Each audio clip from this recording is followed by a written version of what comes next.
Welcome back to the channel. Today is a day which I've been looking forward to for a very long time. Ever since Motorcycle Live 25, when I first saw the Triumph Trident on the stand, I have been dying to get on one of these bikes. And today is finally the day. Firstly, I must say a big thank you to Ewell's Triumph in Manchester for the loan of this bike. If you're looking for a Triumph and are in the Manchester area or the Northwest area, I highly recommend that you go and check out their showroom. They've got a vast array of machinery on offer. So if you want to come with me and see what I think to the bike, jump on the pillion seat and I'll take you all for a ride.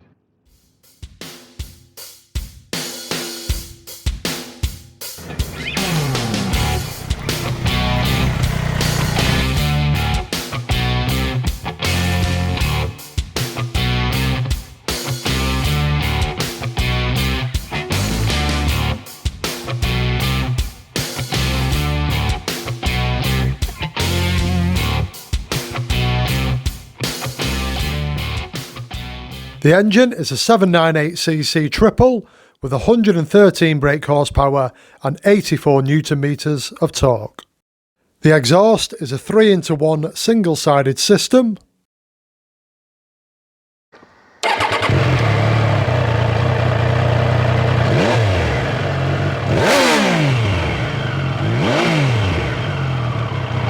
The gearbox is a 6-speed manual with auto blipper, quick shifter and slipper clutch. On the front we have Showa 41mm upside down forks. On the rear we have a Showa monoshock.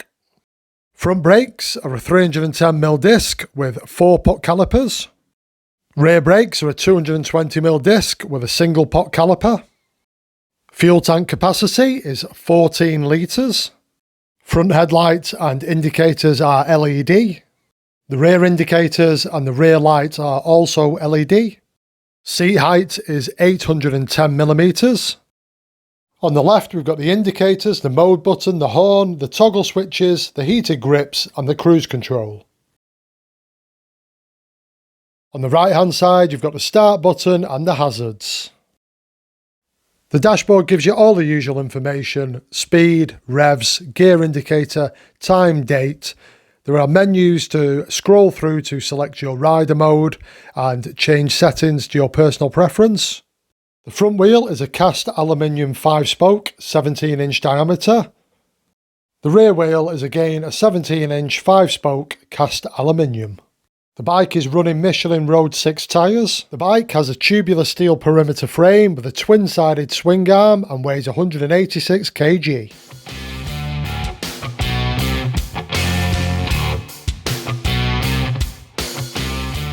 Right, so let's give it the old acceleration test and see what it's like off the line.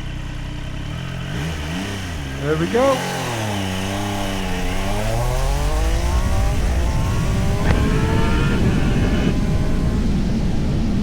Speed isn't a problem because this bike is absolutely awesome off the line, as you've just seen. Very few things could compete with that, I would suggest.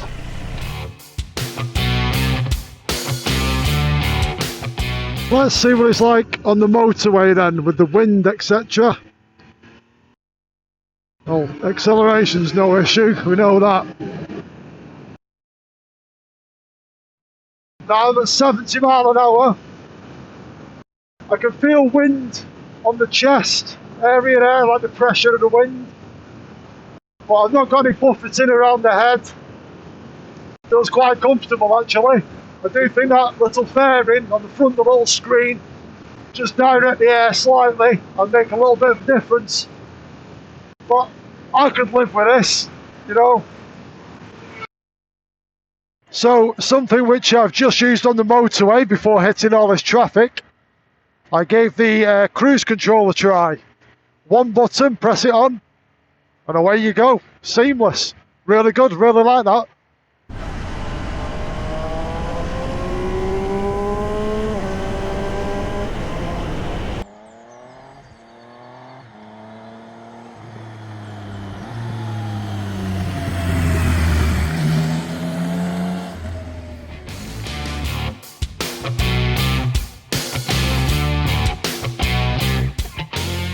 This bike is absolutely ideal for filtering, whizzing in and out of traffic. It just does it with ease.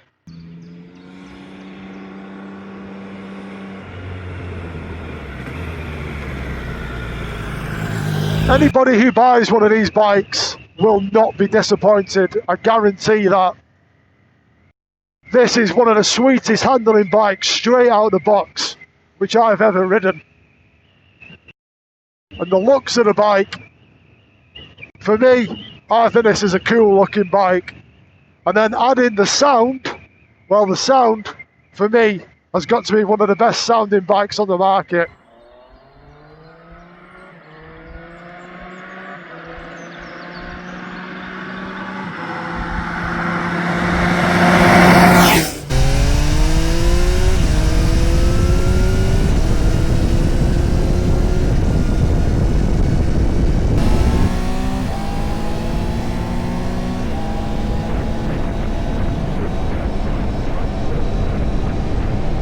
So let's check out the quick shifter then and see how that works. So we're in first gear now, we'll set off.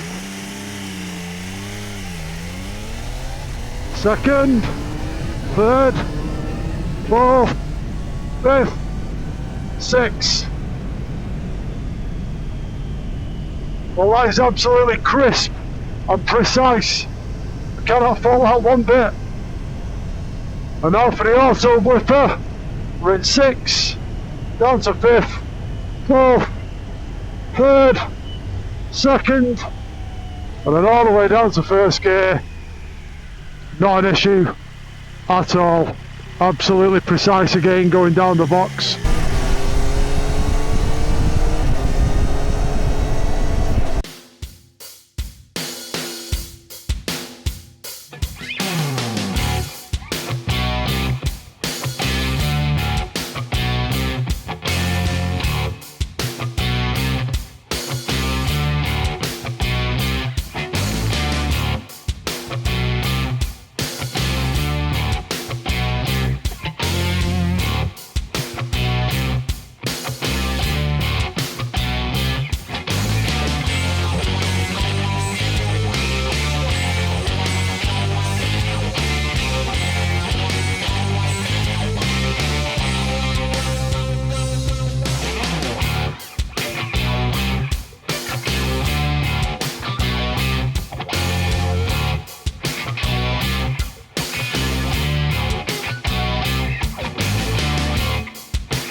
So I've spent the morning and the early afternoon out on the Triumph Trident 800, and I've got to say it has not disappointed me. This bike is as good as I'd hoped it would be back at Motorcycle Live, and in some cases it has exceeded my expectations. I'm genuinely finding it hard to find fault with this bike or find things which I do not like. It's really been that good. I would have to say that this bike has got to be in the top 5 of all-time bikes which I've ridden, and I've ridden a lot of bikes and owned a lot of bikes over the years, but jumping on this bike this morning, it was just kind of, you felt at home. The ergonomics of the bike, the way it rides, the agility, the power, everything just comes together, and it's like a whole package, a complete package, and it just puts a smile on your face and it just makes you enjoy riding. And that for me is what you need to do. You need to enjoy your riding. If you're on a bike which you don't find comfortable or you don't find enjoyable to ride, then kind of it's the object. This bike is a fun machine. The thing I really like about this bike is the tank design. The shape of it is triangulated, so when you sit on the bike, put your knees against the tank, they feel natural and it feels like a comfortable position to be in. Also, it allows you to hook your knee into the bike for when you're turning it, and you can really use your knee to lever the bike over. So that definitely is one of the best tank designs I've seen on a bike in recent years. The seat is a winner, definitely, really comfortable. You sink into it, and that's something which you don't do on many bikes nowadays. There's only a couple of bikes recently which I've ridden which the seats have been good on. This one is definitely up there with one of the better ones. It's really comfortable, grippy, you're not sliding up and down the seat. There's plenty of room to manoeuvre around, also reposition yourself. And the pillion seat there, even though it's not massive, I would say it's probably adequate for short journeys. So the exhaust, you can swap these out and get a Krapovich put on there, but the sound is absolutely phenomenal. I wouldn't change it, I would keep it absolutely stock. And it goes to show that when the effort is made, you can put an exhaust on a Euro 5, Euro 6 bike, wherever we're up to nowadays, and it still sounds absolutely phenomenal. Triumph have done a great job with this exhaust system. The seating position on the bike and the ergonomics are all spot on in my opinion. I've found it really comfortable all day long. The bars are angled nicely, so they're swept back slightly there, but it gives you a good way of manoeuvring the bike around. You can put a good push and a pull into the bars, so I think they're really good. The pegs and the foot controls are all in a nice position. They feel easy to use, you're not looking or hunting around for them. This particular bike is running the Michelin Road 6 tyres. Today it's been pretty much dry, there's been a few wet patches on the road, but they felt good at all times. I also like the wheels. They kind of remind me of an old Ducati 916, so it's giving that kind of sporty element and sporty feel to the bike. So yeah, I think Triumph have done a good job there.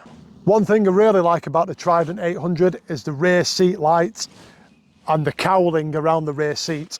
It's got such a nice strip back design to it. It's minimalist, but it's got a great shape to it, and it gives a good sporty look to the bike. I really like that, and that was something which took my eye at the Motorcycle Live show when I first noticed the bike. So I think Triumph done a great job with the rear design of this bike. It looks absolutely awesome.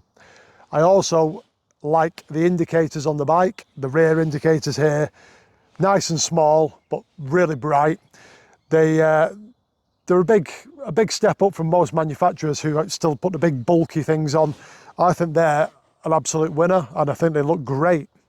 I really like the instrument binnacle here at the front. The round design always appeals to me.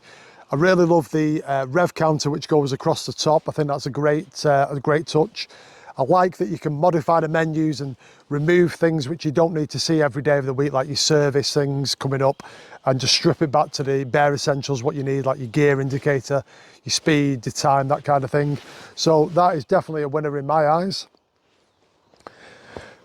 Talking at the front of the bike, the little fairing which is on the front did make a slight difference on the motorway. You could feel the airflow get disturbed and up rather than straight onto your chin. So for me, I think that's a nice little addition. The mirrors on the bike are really good, allow great vision over your shoulders. Triumph have done a great job with the heated grips on this bike, and I would spec them if it was my bike as well, because you can't even tell the heated grips. The switch for them is tiny. You can just hit it with your thumb and on they come. I think that is a great piece of design. I think this bike would suit a vast range of people. I think there's a big audience for it, but I personally think the most sales will come from in and around the 25 to 45 kind of age range. I think it will appeal to those age of people more than any other, just due to the looks of the bike. It's a modern looking bike, but it looks cool.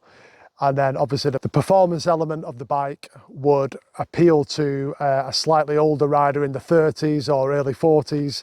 The gearbox on this bike, the auto blipper, the quick shifter and the slipper clutch work absolutely seamlessly. They're just a joy to ride with. Even at slow speeds, you can, if you wish to, use the quick shifter and go up the gears, and even the blipper for coming down the gears at slow speed. It's not clunky, it doesn't feel like they're being forced into gear. It's nice and smooth, and it's probably, I would say it's probably the best one which I've used on all the bikes I've ridden over the years so far. So that's definitely something which Triumph have got spot on in my opinion. So I normally would tell you the things I don't like about a bike, but I'm genuinely struggling to find fault with this bike or find things which I would say that I needed to change instantly or get rid of instantly. It really is that good. The exhaust is a usual thing for me, I would say get rid of, but that is absolutely superb. I would not change that, I would keep it as it is. The looks of the bike, there's really not anything which I would say is ugly or to get rid of, like number plates in stupid places, that kind of thing. The only thing I would probably say is I'd like to see Triumph maybe be a bit more bold with the colour choices which they put out there. I do find that the designs aren't the best in the world, but I do like this all black bike. I do think it looks great. I really think that this bike will be so much fun on track. I think it's ideal. It's got more than enough power, and I think if you stuck some slick tyres on there, you could have a whale of a time on a track, especially somewhere like Anglesey where it's not all about top speed. I think a lot of people on sports bikes would struggle to keep up with this bike if the pilot was somebody who knew what they were doing. For me, I think it would be, I would love to take it on track and give it a try out, let me put it that way, because I think the gearbox, the torque of the engine are all just the kind of elements which you want on a track, and it's just one of those, twist that throttle, the power's straight there. Yeah, for me, a great track bike. So when you're riding this bike, you'll feel how agile it is. The weight disappears as soon as you start moving, and once you're going along, it just feels so lightweight. It's, I mean, it's not a crazy heavily bike anyway, but this is definitely something which will be easy to live with in and out of the garage constantly on a daily basis. You're not going to struggle whatsoever with this. For me, I would compare this bike more to the Honda Hornet. A lot of people obviously, and for obvious reasons, compare it to the other bikes in the Triumph range, like the 765s. But for me, the Hornet is kind of a good litmus test. It's a bike which is, in my eyes, very similar in characteristics. But for me, the Triumph Trident has an edge. It has quite a big edge over the Honda Hornet. The handling is definitely better. The engine response is better, and for me the looks of the bike are significantly better. But what I would say is the two bikes side by side, they're kind of a similar ilk, but if I was going to pick one or I was going to spend my money, I would have to say wholeheartedly my money would go on a Triumph Trident. No, there'll be no questions, it would be, that's the one for me. I think this is just an absolutely cracking bike for the road, and it's all you need for the road. It's got all the power you'll need, all the handling, it's lightweight enough, it's good around town, and on a weekend you can go out and have some fun with your friends and you'll never get left behind. I really hope you've enjoyed my short review video on the Triumph Trident 800 as much as I've enjoyed riding this bike today. It's been an absolute blast, and this is definitely a bike I would consider. If you're a Triumph Trident owner, drop a comment below and let me know what these bikes are like to live with on a day-to-day basis. Is there any quirks which have kicked in after ownership? What do you like about them? Is there anything you don't like about them? If you're looking to buy a Triumph Trident 800 and would like to know anything, again, drop a comment below and I'll do my best to answer and help. Please like, comment and subscribe below. Remember to keep it shiny side up, and I'll see you all in the next one.